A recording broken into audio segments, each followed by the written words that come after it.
She studied Oriental art, had a gallery in Hong Kong, camped out in the Mojave Desert with her tape recorder until she got the colors right.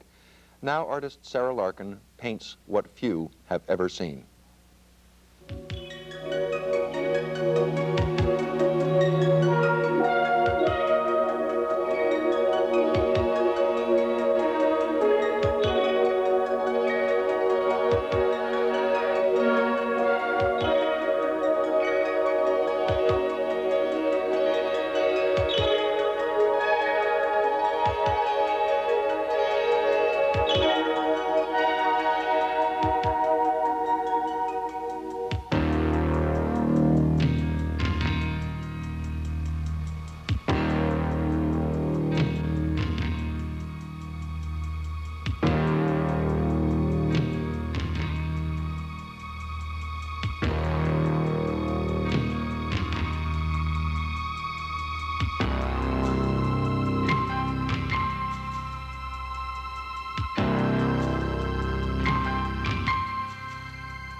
Sara Larkin, these are magnificent paintings. They look almost like photographs, at least from the distance that we get from the television screen. Are you trying for photorealism?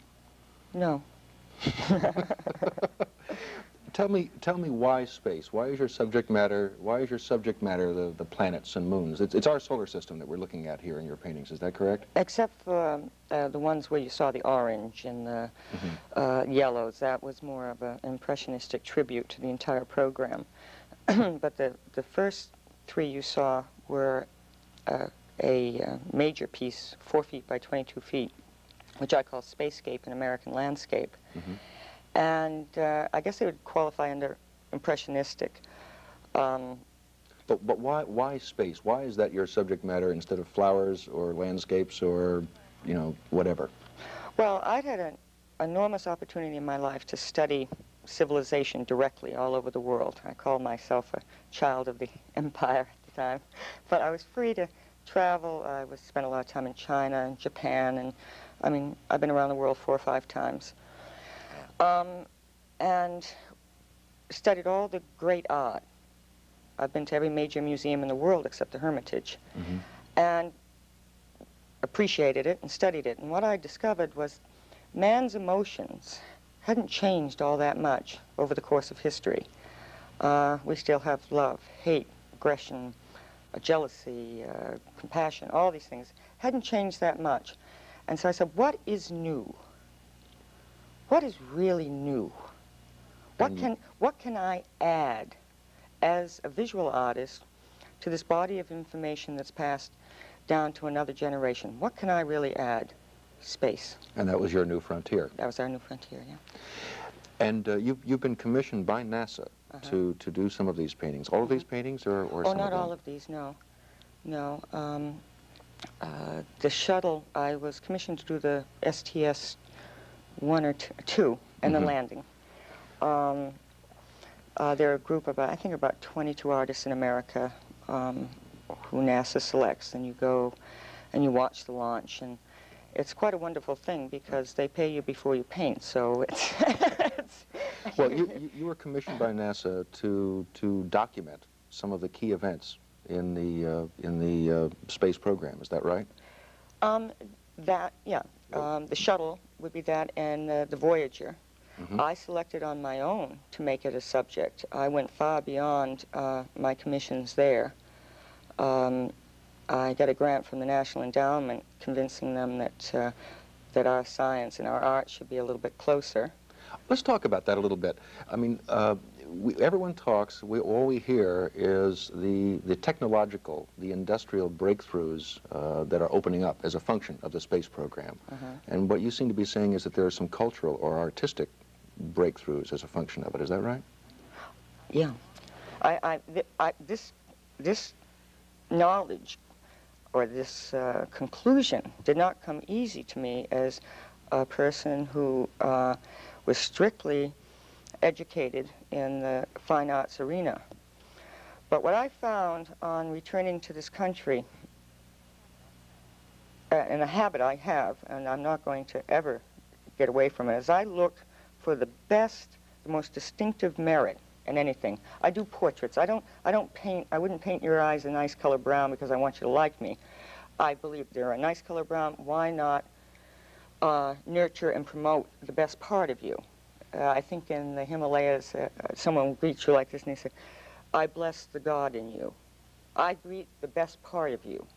And for you, the space program is one of the best things that's happening? I came back to this culture, and what I saw is the most distinctive merit of our culture. As I've already said, I mean, what could we add to the body of art and literature that's already gone on? Those cultures are 5,000 years old. And they knew it then? They knew it then. Mm-hmm. We couldn't do that much better.